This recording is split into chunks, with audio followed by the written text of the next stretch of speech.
I wanted to ask two questions.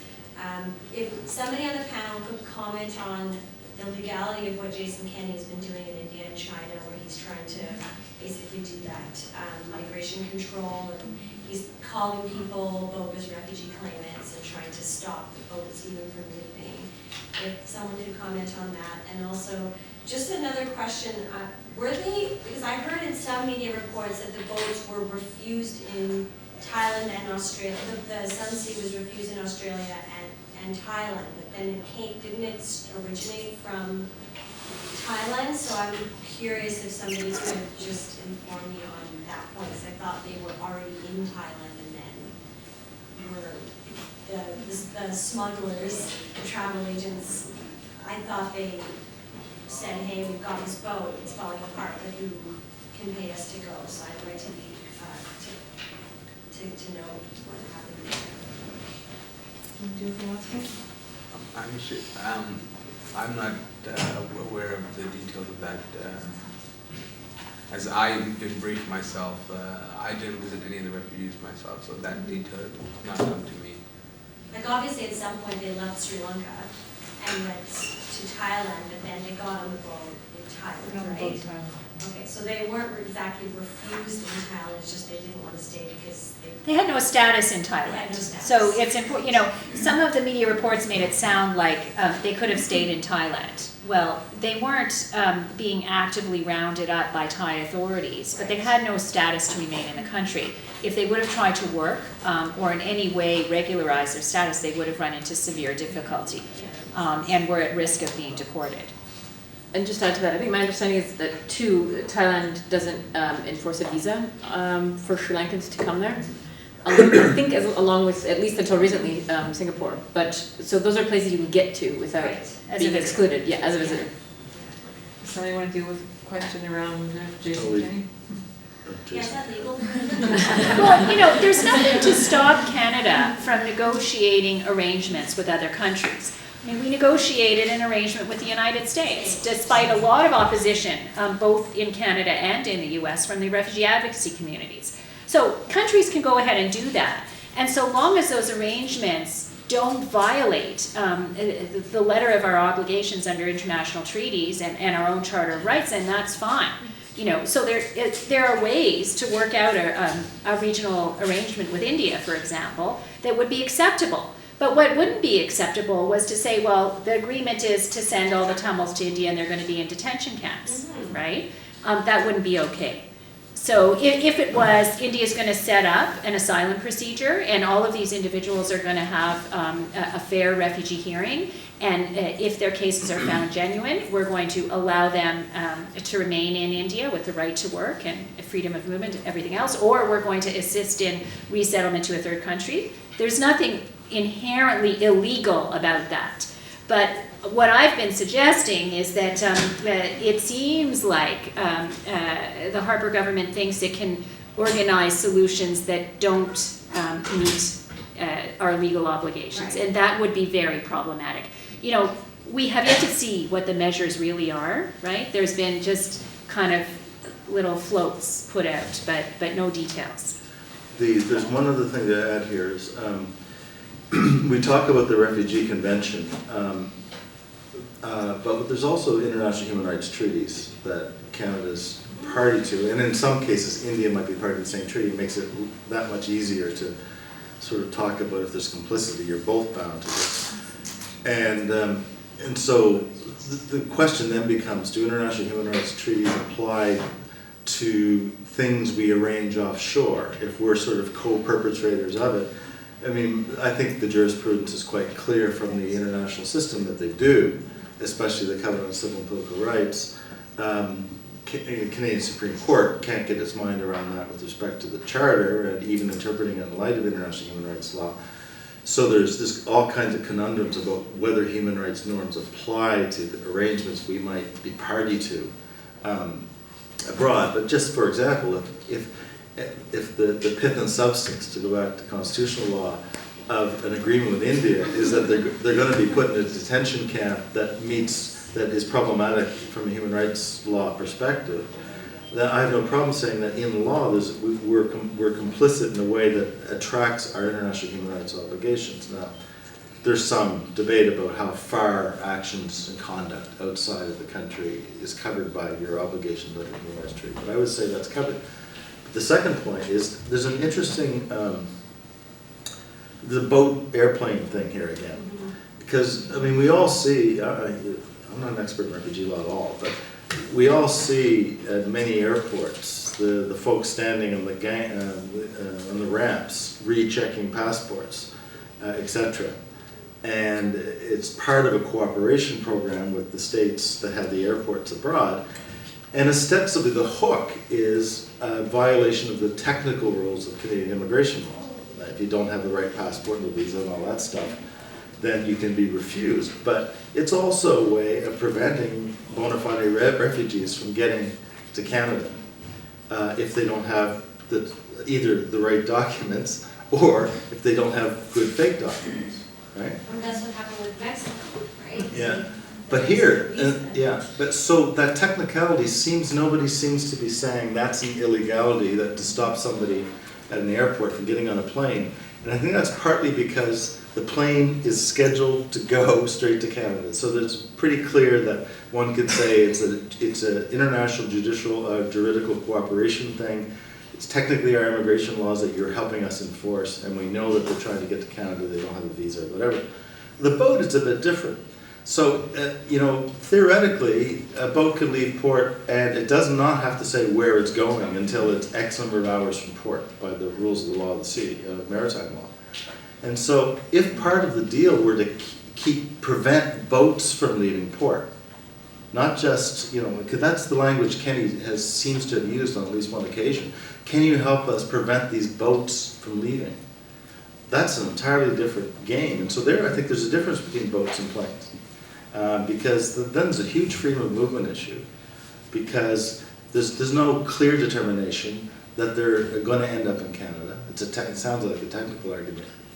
But I think there might be an issue there too. Just a 30-second rejoinder. I think states learn from each other, and I think Kenny's been spending a lot of time in France recently, and over in other parts of I'm having a brain fog. But anyway, I think Australia, of course. So Australia has lots of great deals with Indonesia. A huge amount of development money goes to them in return for scuttling boats, and there are hundreds, if not thousands, of asylum seekers who never got to Australia on the islands of Lombok. The only one I've been to where I've met with people who are stuck there. I met people who've been stuck there for 7 years. The bilateral readmission agreements that are happening in Europe, one with Sri Lanka specifically, is having a big impact. So I think we really need to look at that kind of grammar of soft law and look at those. We have only a few minutes, and I have at least 3 speakers. People I have to cut down. So you were waiting.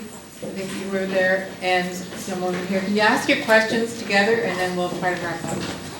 So you can ask your question, and then we'll go over here. My name is Mayuri. I'm a master's student in sociological studies.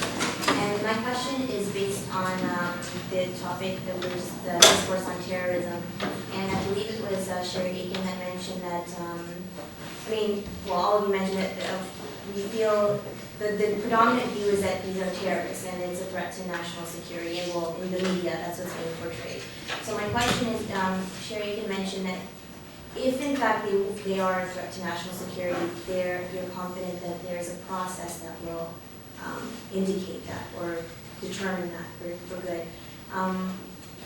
What would that process be? Is there a process right now that would certainly do that? I mean, if they're just coming to Canada for the first time, I'm not sure how they would necessarily investigate it, considering the limited access that we have to Sri Lanka, any information in Sri Lanka, and considering that they just arrived here. Okay, I'll take another question over here. My question was just relating to the source country program, because I haven't heard much about that in connection to Sri Lanka, and I was wondering if there had been actual attempts to connect that up, and even if there weren't, what the feasibility would be, since most of the issues are in the north, and since the Canadian embassy, or whatever it is already being threatened. I just was wondering in terms of logistics. And final question? Well, it was kind of addressed already, and just about the question of interception on the high seas.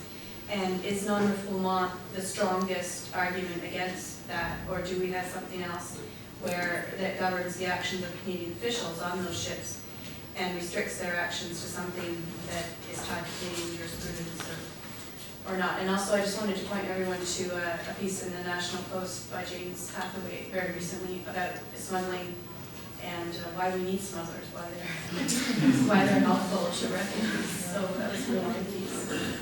Okay, good question on these. Yeah, I'll address two of them. The last one first, on ships in the high seas. I expect Professor Rehag and Professor Aiken know more about this than I do. But again, international human rights law will play an independent role. And we're actually party to the OAS Charter, which brings in through a kind of a side door the Inter-American the Declaration on the Rights and Duties of Man. And it's been interpreted by the Inter-American Commission quite broadly to place clear international human rights constraints on what you can do by way of even trying to turn back people in the high seas. So there's that. Traditional law of the sea, you can't touch another state's a vessel on the high seas outside of 12 miles, your territorial waters, if it's of another nationality and that nationality's authorities do not give you permission. So if it's a Thai flag vessel, unless Thailand says, yes, you can board and do this stuff that you're wanting to do, you can't do it. So there's just a very traditional barrier to that as well. Quite often they'll get the consent, depending on who the registry is. So the registry can matter.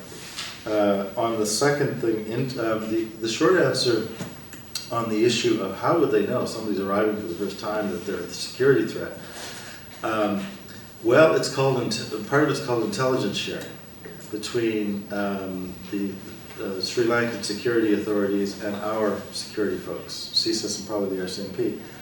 And it's a huge concern. Louise Arbour, I don't think this is giving anything away, Louise Arbour has expressed concern in a conversation with me about this and sort of said she hopes that Canada does not become the Australia of intelligence sharing when it comes to the refugee maternal issue.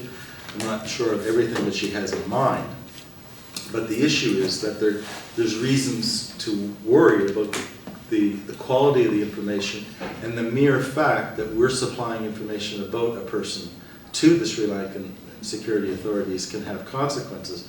But coming from the other direction, what if the security authorities say, you know, this person, yes, this name, everything else you told us about, this seems to be this person.